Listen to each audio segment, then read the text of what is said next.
a goblin loudly declared, "The chief is dead," as he grabbed the chief's weapon, claiming his new position as the chief. However, another goblin showed up quickly and argued that he should be the chief instead. They started to fight, while the other goblins watched the scene. Suddenly, one goblin remembered that the chief had left some prey behind and suggested they go get it. They were about to leave when another goblin said that the guard for the prey was coming back.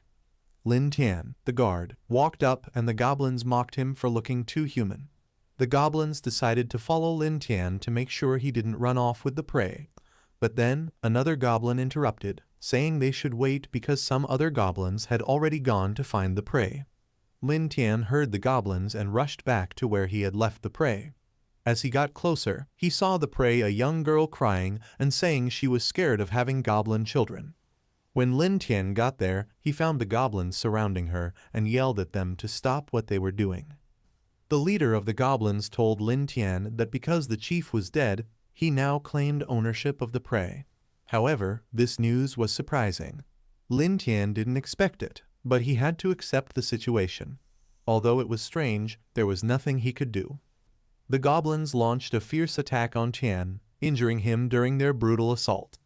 Tian, feeling overwhelmed and desperate, managed to grab a stone knife he had kept hidden. With a quick and determined strike, he killed one of the goblins. The sight of the goblin falling and the glint of the knife in Tian's hand scared the other goblins. They quickly retreated, fleeing the scene and leaving Tian alone with the girl he had been protecting. The girl, very grateful, thanked Tian over and over for saving her once again. She said that Tian was different from the other goblins. Although the others had hurt her and showed no concern for her safety, Tian had always kept her safe and didn't harm her. She noticed his unusual behavior and shared her gratitude for his bravery and kindness. Tian thought that he had once been a human sent to this strange world after being hit by a dump truck in his previous life. His new life as a goblin came with a system that wasn't fully working yet. However, this didn't stop him from protecting the girl. This system only showed some basic stats and info. However, it was enough for Tian to understand more about this world through the girl's explanations. According to what he learned, the world was made by powerful gods and was full of scary monsters. Humans, pushed to the edge, fought hard to make a place for themselves, using their strength and resilience. This world was, indeed, a constant battleground, and survival depended on one's ability to fight and adapt. Although it was dangerous, many still sought to thrive because hope was a powerful motivator. But the risks were high and failure could mean everything. As a goblin, Tian was, unfortunately, the weakest and most pitiable of monsters. His stats were really low, exceedingly so when compared to other goblins, making him especially vulnerable and easy to eliminate. Furthermore, he found out that goblins became stronger through mating. However, because there were not many female goblins, they ended up mating with other female creatures. This behavior often led to their constant raiding and plundering. Tian, having human sensibilities, found this practice abhorrent and unacceptable. Observing the troubled expression on Tian's face, the girl approached him with a comforting presence. She understood that he was different from the typical goblin and recognized that he did not want to live among the other goblins. She reassured him that once the knights came to rescue her, she would make sure to tell them about Tian's heroism. The knights were known for their fairness and justice. Thus, she was confident they would appreciate Tian's bravery and would probably offer him a place in their village, allowing him to lead a better life away from the goblins and their ways. Tian realizes that the girl is correct.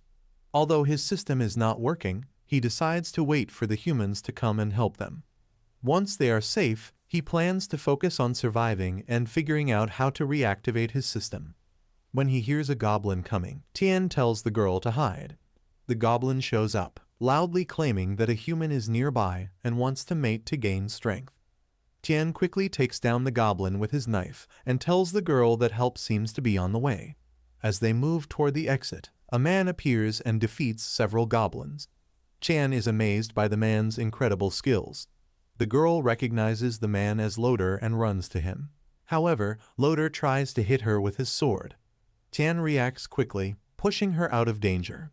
He wonders why Loader is attacking the girl he is supposed to save, thinking that maybe the cave's darkness caused a misunderstanding. Loder accuses the girl, Kilia, of being a disgrace for dodging his attack, and says she must be punished for being tainted by goblins and possibly carrying a goblin's offspring. He says it is ridiculous to expect mercy from someone so evil and demands that she ask for forgiveness from the Great Holy Mother. Kelia argues, saying that she wasn't harmed by the goblins and that Tian kept her safe. However, Loder ignores her pleas, accusing her of lying. He insists that she should at least make her story more convincing. Angry, Tian tells Kelia to run toward the exit because he is prepared to face Loder. Just then, a woman comes in and tells Loder to stop. The lady protects Tian inside a magical circle, noticing that he seems different. Kelia kneels in front of her, calling her the Holy Maiden and asking for help. The Holy Maiden helps Kelia stand up and then hands her over to Loder. She then asks if Tian understands her words. Tian figures out that she must be Holy Maiden Ephraia, the person from the temple Kelia talked about. This realization hits him because he sees that she could be his best chance to escape the cave. Tian confirms that he understands her, saying he is not a native monster. However, he was once a human who got transformed because of a bad accident. He offers to explain everything if he can go with them. Loder tells Ephraia that Tian seems to have a higher level of intelligence than normal goblins. Ephraia smiles, saying that goblins are usually simple-minded and don't have the ability for such clear speech and deep thoughts. She thinks about the idea that Tian could be a gift from the Holy Mother. After that, she asks Kelia if Tian really didn't hurt her. Kelia assures her that not only did Tian avoid hurting her, but he also protected her from other goblins and provided food. Convinced, Ephraia agrees to take Tian with them for more evaluation before making a final choice. She asks Tian if he wants to go with them, and he quickly agrees, thankful to find someone who will listen to reason. Seeing no other option and facing death if he stays, he is determined to join them and clear his name. As they get ready to leave, Tian thanks Ephraia, promising to repay her properly. However, in a shocking turn of events, Loder suddenly stabs Kelia with a dagger. With a wicked smile, Ephraia warns Tian that he better keep his promise once they return. A week later, in Bright Town, Ephraia and Loder talk to the townspeople about the terrible effects of the recent goblin raid. Loder explains how the goblins carried out sneaky attacks, which led to the deaths of 30 town residents. This makes the people angry and they want revenge. However, he then tells them that the Holy Order, which represents the temple, has wiped out the goblins and avenged the fallen villagers. Ephraia encourages the townspeople to keep praying hard to the temple, promising that it will always protect its loyal followers. Although the crowd cheers for the knights and the temple, they break up with some tension still in the air because the memory of the raid is heavy on their minds. Later that day, Ephraia finds herself in a library, deeply focused on a scroll. She thinks about the success of her sermon. The townspeople, as gullible as ever, will surely pray more fervently and give more tributes to the temple. However, at the same time, Tian is chained to a wall, clearly hurt from torture. He calls out Ephraia's name, and she sees his surprising strength, wondering if his resilience is why the temple has had trouble getting rid of goblins from the continent.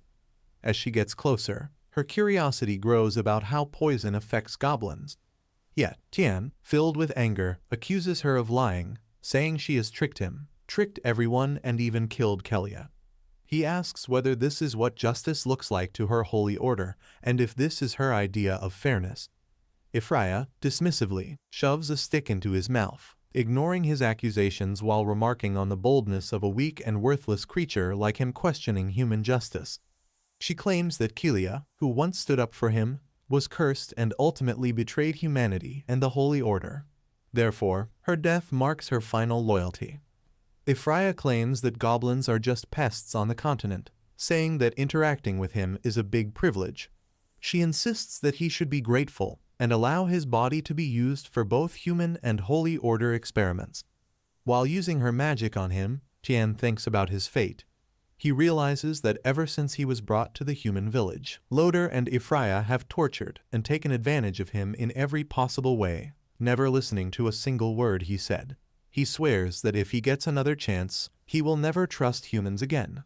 However, he promises to take revenge on them, vowing to crush their bones and drain their blood. Tian finds himself in a strange place, looking around with confusion. A board suddenly appears in front of him, stating that he is dead because of his own mistakes. It explains his error. He forgot he was a goblin and humans will usually have neither trust nor pity for goblins. The board reveals that he died after going through terrible torture and pain, and that suffering is now forever part of his soul. Then, the board asks if he wants to start a new life. Tian realizes that this board is his own system, which only works after death. It gives him a chance to come back to life. However, this opportunity comes with a catch. He would be reborn as a goblin, a creature seen as the lowest of all beings. He asks what happens if he chooses yes or no. The system explains that if he picks no, his soul will completely disappear, leading to his total non-existence. On the other hand, if he chooses yes, he will keep his memories and the system, and he will be sent back to the Goblin Cave a week before he died. Captivated by the idea of revenge, Tian confidently picks yes. He is then quickly taken back to the Goblin Cave, where the system notes that, to help him survive, he has received a small upgrade. When Tian enters the cave, the system immediately alerts him that, although he has been reborn, the danger is still close. The human holy order is getting closer. If he dies again, the system won't be able to bring him back. He seeks advice and the system explains that it works as the Goblin Life Simulation System, which allows him to simulate his life in order to predict future events. Every choice he makes leads to different results, and each simulation lasts for 24 hours. After that time, he gets points that can be traded for items. Tian tells the system to start the simulation, which shows his current problem: getting out of the Goblin Cave. He has 3 choices: warn the other goblins and team up to fight Loader and his men, which gives him 10 points. Leave the other goblins behind and escape alone, earning 5 points. Or hide in the cave, hoping that Loader and his men won't find him, which gets him 0 points. Tian decides that teaming up with the goblins might not be enough to beat Loader. However, he chooses the first option, thinking that the highest point reward could help him get a weapon and maybe surprise them. The system then shows that Tian led the goblins into a dangerous fight against Holy Knight Loader, which ended in their defeat. It suggests he should think more carefully about his strengths before making choices. However, Tian still gets the 10 points. This feedback is important because it emphasizes the need for strategic thinking, although the result was not good. Tian requests that the system open the exchange shop. However, he finds out that he doesn't have enough points to buy most of the weapons. He sees a dagger that costs 10 points and decides to purchase it. This choice gives him a small boost in both strength and speed. Next, he asks about Kelia and discovers that, because of changes in the timeline from his rebirth, Kelia was never captured by the goblins and is now living happily in the village. Tian feels relieved to know he has kept his promise to her. Thus, he focuses on escaping and surviving. He picks the narrowest path, thinking that the guards at the smaller entrance outside will be less dangerous. Outside, he hears 2 guards talking about their dislike for goblins. One guard says that anyone who tries to escape through the small entrance will be crushed by his hammer.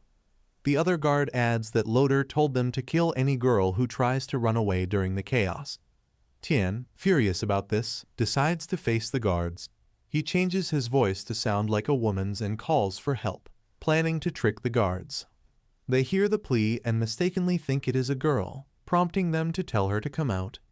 Tian stays hidden as one guard moves closer to the cave, hiding a knife behind his back.